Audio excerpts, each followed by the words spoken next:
آپ میری دی ہوئی کسی خبر کو کہانی سمجھنے کی غلطی نہ کیجیے گا۔ ادھر جنگل میں سچ مچ ڈاکو ہیں۔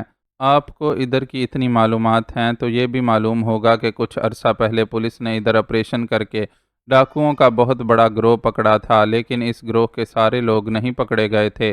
کچھ خطرناک ڈاکو بھاگ نکلنے میں کامیاب ہو گئے تھے اور ڈر ہے کہ یہ ڈاکو ابھی بھی جنگل میں ہی موجود ہیں۔